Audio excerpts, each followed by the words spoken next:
ஸ்டாலின் சொன்னது போல முடிச்சிருச்சு. அதுவும் நாங்க நினைத்ததை விட அதிகமாக வந்திருக்கிறது. பார்த்தாலே கனமா இருக்கு. நானும் முடிச்சிருச்சுன்னு தான் நினைக்கிறேன். ஆட்சி முடிச்சிருச்சுன்னு நினைக்கிறேன். எங்களின் வெற்றி சரித்திரத்தை நாங்களே தான் எழுத போகிறோம். முதலமைச்சர் சொல்றாரு நாம கிட விரிசல் வருமா என்று எல்லோரும் எதிர்பார்த்திருந்தார்கள். நாங்கெல்லாம் யாரும் எதிர்பார்க்கல, காங்கிரஸ்ல தான் எதிர்பார்த்துட்டு இருந்தாங்க, திமுக எதிர்பார்த்துட்டு இருந்தாங்க. அவங்க போனா சீட்டாவது நமக்கு கிடைக்கணும். திமுக தம்பிகளும் அவங்க இதுதான் நம்மளுக்கு கிடைக்க வேண்டியது கிடைக்காது, நம்ம அடிமை. நான் கேட்கிறேன், எங்க கூட்டணி அடிமைன்னு சொல்றீங்களே, இன்னைக்கு காங்கிரஸ் திமுக அடிமையா, திமுக காங்கிரஸ் அடிமையாக நான் கேட்கிறேங்க. எந்த மாவட்டத்துக்கு அதிகமான சஜஷன்ஸ் வந்தது அதுக்கு கன்வெர்ட் பண்ணணும் அப்படின்னு? அது எல்லா மாவட்டங்களும் கனமா இருக்கு. பெட்டியை பார்த்தாலே கனமா இருக்கு. அதிகமா கொடுத்துருக்காங்கன்னு பெட்டியை திறந்து பார்த்தாதான் எவ்வளவு கோரிக்கைகள் எந்த மாவட்டத்திலிருந்து வந்திருக்கும். ஆனா எந்த பெட்டியும் கனம் இல்லாமல் இல்லை, எல்லா பெட்டியும் கனமா தான் இருக்கு. அதனால மக்கள் நிறைய கோரிக்கைகள் கொடுத்திருக்கிறார்கள் என்று தெரிகிறது. அதே மாதிரி 17,500 என்ட்ரிஸ் ஆன்லைன்ல, அதுவும் நாங்க நினைத்ததை விட அதிகமாக வந்திருக்கிறது. அதே மாதிரி நாங்க 2-3 சென்டர் போனோம். அதுல நாமக்கல் அண்ணன் KP ராமலிங்கம் அவர்கள்ல அண்ணன் அர்ஜுன் மூர்த்தி அவங்கெல்லாம் வந்திருந்தாங்க. அங்க ஏறக்குறைய எல்லா துறையை சார்ந்தவர்களையும் நாங்க சந்தித்தோம். லாரி ஓட்டுநர்கள், பொற்கொள்ளர்கள், சிறு குறு வியாபாரிகள், எல்லா வகையான மக்கள், விவசாயிகள், எல்லா வகையான மக்களையும் நாங்கள் அங்கே சந்தித்தோம். அதே மாதிரி காஞ்சிபுரத்தில் நெசவாள மக்களையும் அவங்க வீட்டுக்கே போய் சந்தித்தோம். நிறைய பிரச்சனைகளை நாங்கள் தெரிந்து கொண்டோம். அதே மாதிரி மீனவர்கள் ஏரியாவுக்கு சென்றிருக்கிறோம். மற்றபடி பல இடங்களில் அவர்களே எங்களுக்கு, அதே மாதிரி டெல்டா ரீஜன்ல மிக மிக சிறப்பாக நடைபெற்றது. அந்த டெல்டா ரீஜன்ல பாத்தீங்கன்னா அனைத்து துறையான விவசாய சங்கங்களும் வந்திருந்தாங்க. 2145 என்ட்ரிஸ் அக்ரிகல்ச்சர் மூலமாவே வந்திருக்கு. அடுத்து 1484 கல்வி சம்பந்தமா வந்திருக்கு. 1443 இளைஞர் நலம் சார்ந்து வந்திருக்கு. 1213 மற்ற மிஸ்லெனியஸ் அதுவரை வந்திருக்கு. 1100 சோஷியல் வெல்ஃபேர் வந்திருக்கு. ஆக மொத்தம் 13,827 38 மாவட்டங்கள்ல இருந்து ரெப்ரசன்டேஷன் வந்திருக்கு. 234 தொகுதிகள்ல இருந்து ரெப்ரசன்டேஷன் வந்திருக்கு. ஆக இது எங்களுக்கு மிகுந்த உற்சாகத்தை தருகிறது. ஆக பாஜக ஒரு மிஸ்டு கால் கொடுத்தா அதை நாம ரெஸ்பாண்ட் பண்ணணும்னு இத்தனை பேர் நினைத்திருக்கிறார்கள் என்று வரும் பொழுது மக்கள் அதிகம் எதிர்பார்க்கிறார்கள். மக்கள் இன்று தனக்காக யார் செய்வார்கள் என்பதை எதிர்பார்த்திருக்கிறார்கள். இந்த அரசு மீது மக்கள் எந்த அளவிற்கு அவநம்பிக்கையோடு இருக்கிறார்கள் என்பதை நான் இங்கே பதிவு செய்கிறேன். பிரதான கட்சிகளான திமுகவாக இருக்கட்டும் இல்லை அதிமுகவாக இருக்கட்டும், அவங்க பெண்களுக்கு முக்கியத்துவம் கொடுக்குற மாதிரி அவங்களுடைய எலெக்ஷன் மேனிஃபெஸ்டோ இருக்கிற மாதிரி சொல்லியிருக்காங்க. முக்கியமான கட்சிகளான அதிமுகவாக இருக்கட்டும் திமுகவாக இருக்கட்டும், உங்களுடைய அலைன்ஸ் பார்ட்னர் அதிமுகவாக இருக்கட்டும், அவங்க பெண்களை முக்கியத்துவம் கொடுக்குற மாதிரி அவங்களோட எலெக்ஷன் மேனிஃபெஸ்டோ இருக்கும்ன்றாங்க. ஏற்கனவே first phase, second phase, third பேஸ்ன்னு அறிவிச்சிருந்தாங்க. பாஜகவோட பெண்களை டார்கெட் பண்ணி என்ன பண்ணாங்க? பாஜக நீங்க பீகார்ல பாத்தீங்கன்னா சரி, மகாராஷ்டிரால பார்த்தீங்கன்னா சரி, லாக்பதி அப்படின்னு ஒரு திட்டத்தை கொண்டு வந்திருந்தாங்க. 74 லட்சம் பேருக்கு மகாராஷ்டிரால லட்சாதிபதி ஆக்குவதற்கு ஏற்பாடு நடைபெற்றது. அதனால நாம தற்காலிகமாக ஒன்று கொடுத்து அது அவங்க கையில இருந்து செலவழிக்கிறத விட, டாஸ்மாக் போன்ற இடங்களுக்கு போறதை விட அவங்களுக்கு 10,000 கன்சாலிடேட்டடா கொடுக்கும் பொழுது அவர்கள் தொழில் முனைவோர்களாக மாறுவதற்கு அது உதவி செய்கிறது என்பது அதிகாரப்பூர்வமாக நிரூபிக்கப்பட்டிருக்கிறது. அதனால எங்களை பொறுத்த மட்டும் எங்க தேர்தல் அறிக்கை பார்த்தாலே வியப்பாக அவர்கள் எல்லோரையும் சமூக ரீதியாக, சமுதாய ரீதியாக மேம்படுத்துவதற்கு அடுத்த தேர்தல் அறிக்கை நாங்க தயாரிக்கும் போது நாங்களே சுயசார்பானவர்களா மாறிட்டோம், அதனால நீங்க சுயசார்பான திட்டங்களை அறிவீங்க அப்படின்னு பொதுமக்கள் சொல்ற அளவிற்கு எங்களது திட்டங்கள் இருக்கும் அப்படின்றது எனது கருத்து. மேடம், இப்போ திமுக காங்கிரஸ் இடையான கூட்டணி அவ்வளோ சுமூகமாக போகல. 2 பேருக்குமான அந்த சீட்டு ஒதுக்கீடு அதில் நிறைய சமரசம் வந்து ஏற்பட்டு இருக்குன்றதெல்லாம் ஒரு பக்கம் சொல்லப்பட்டுச்சு. பாஜக நிறைய விமர்சனம் வச்சிருந்தாங்க. நேற்றைய தினம் கூட்டணி உறுதியாகி இருக்கிறது. முதல்வர் ஒரு ரியாக்ஷன் கூட கொடுத்திருந்தாரு, முடிஞ்சிருச்சு அப்படின்னு.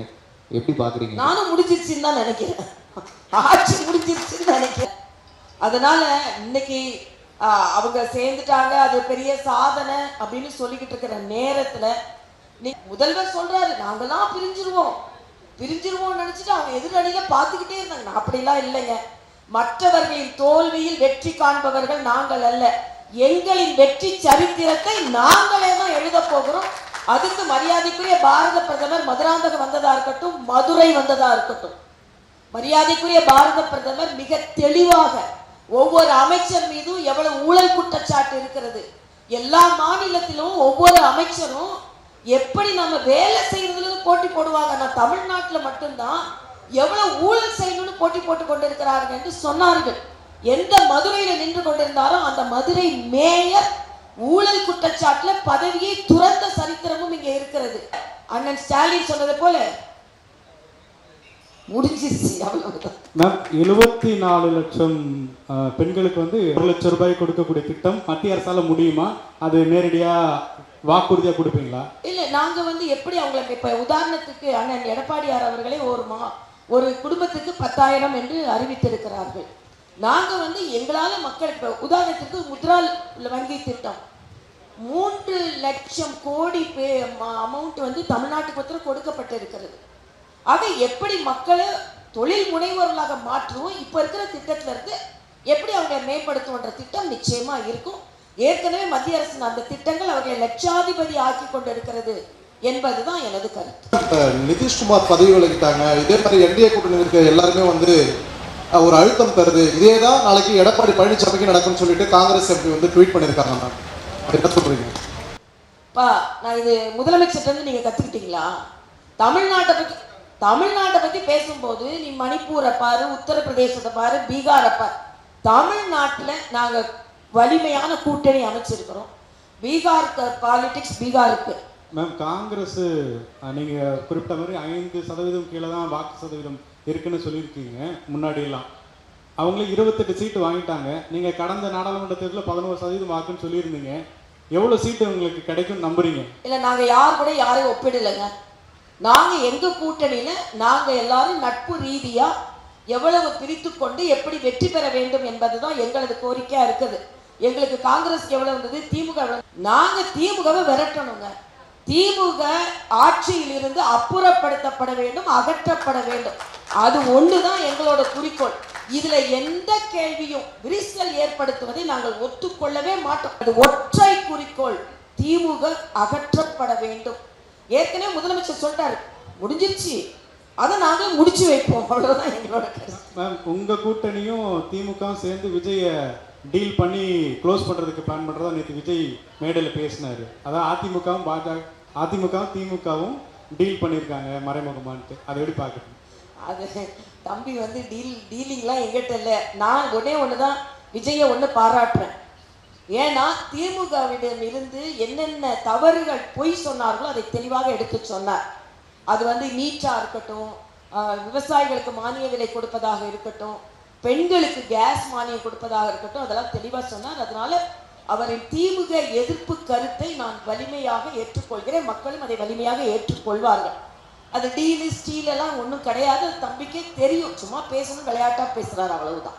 முதல்வர் ஸ்டாலின் வந்துட்டு திராவிட மாடல் ஆட்சியினால பயன்பெறாத குடும்பங்களே தமிழ்நாட்டில் இல்லை அப்படிங்கிற வகையில சாதனை திட்டங்களை நிறைவேற்றி இருக்கோம் அப்படின்னும், அதே போல தமிழ்நாட்டை முதன்மை மாநிலமா ஒன்றிய அரசினுடைய மத்திய அரசினுடைய புள்ளி விவரங்களே மறுக்க முடியாத மாநிலமா உருவாக்கிக்கோன்னு சொல்லிட்டு தொண்டர்களுக்கெல்லாம் கடிதம் எழுதியிருக்காரு.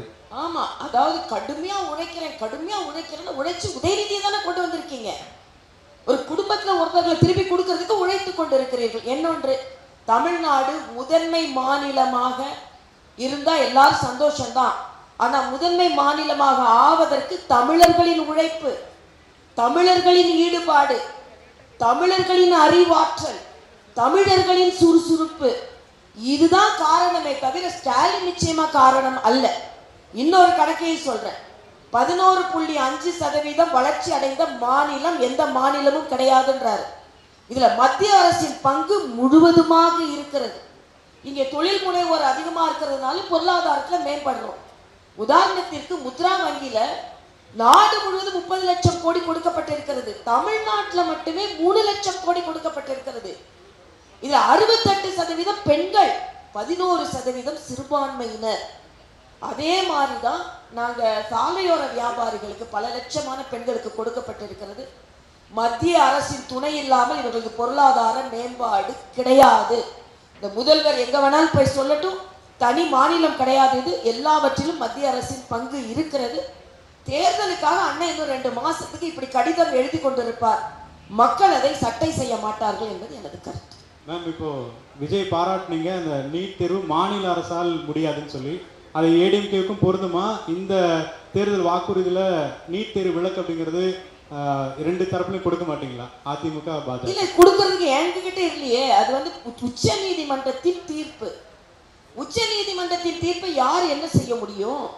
அதனால அவங்க வந்து நாங்க நீதித்துறையின் பார் சென்று நாங்க நீக்குவோம்னு சொல்லியிருந்தா அது ஓரளவுக்கு ஒத்துக்கலாம். முதல் கையெழுத்து ஸ்டாலின் முதல் கையெழுத்தே போட ஆரம்பிக்கலையா? அதிமுகவும் அதை தொடர்ந்து சொல்லிட்டு இருந்தாங்க இல்லையா? இப்ப அதிமுக நீட் தேர்வுக்கு வந்து ரத்துன்னு கேட்டா அதை மத்திய அரசு செய்ய முடியாதுன்றதை புரிஞ்சுக்கலாம். இல்ல, நான் அதுக்கு வரவே இல்லை. நான் முதல்ல திமுக கிட்ட பேசுறேன்.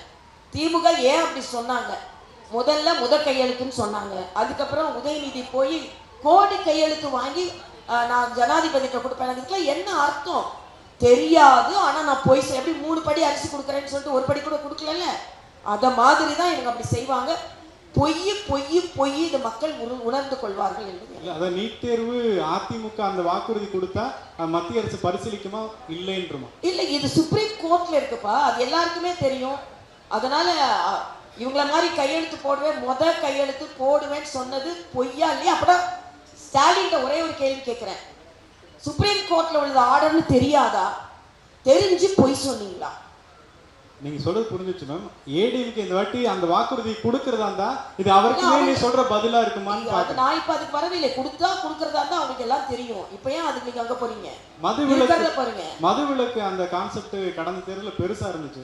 இப்ப அதெல்லாம் மறந்துட்டாங்களா? கட்சிகள்லாம் அமைதியா இருக்காங்களா? என்ன காரணம்? நீங்க அது இந்த டிமாண்ட்ஸ்ல நிறைய வந்திருக்கா? நான் இப்ப எங்களோட பெட்டிகள் எல்லாம் என்ன சொல்லியிருக்காங்க மக்கள்னு பார்க்கலாம். அந்த பட்டியல அவங்க மக்கள் சொன்னதை வச்சு நாங்க தேர்தல் அறிக்கை கொடுப்போம். உங்களுடைய டிமாண்ட் கேட்கிறாரு. மதுவை பொறுத்த இருக்குமா? என்ன பொறுத்த மட்டும் எப்பவுமே மதுக்கான உற்பத்தியில வர சம்பாத்தியத்தை விட மாற்று சம்பாத்தியம் வேணும்ன்றது நான் புதுச்சேரியிலே சொல்லிட்டு தான் இருந்தேன். அதனால தான் ஐடி பார்க்கில் நான் இருக்கும்போது தான் புதுச்சேரியில் ஐடி பார்க்குக்கு கையெழுத்து ஆனது. அதனால இப்போ இருக்கிறது இந்த சம்பாத்தியத்தை 40,000 கோடியை வேறு துறையில நீங்க சம்பாதிச்சு மக்களுக்கு நீங்க குடிக்கிற பழக்கத்தை குறைக்கணும் அப்படின்றது டார்கெட் வச்சு செய்யாதுங்க. குடிக்கிற பழக்கத்தை குறைக்கணும். எங்களோட பர்சனே நான் பீகாரை சொன்னாங்க. பீகார்ல இன்னைக்கு மதுவிலக்கு இருக்கு, குஜராத்ல மதுவிலக்கு இருக்கு. ஆனா இன்னைக்கு அவங்க சொன்னதை செய்ய மறுக்கிறார்கள் என்பதுதான் ஸ்டாலின் அவர்களை நாங்கள் கேட்கின்ற கேள்வி. தேங்க்யூ. முடிச்சு.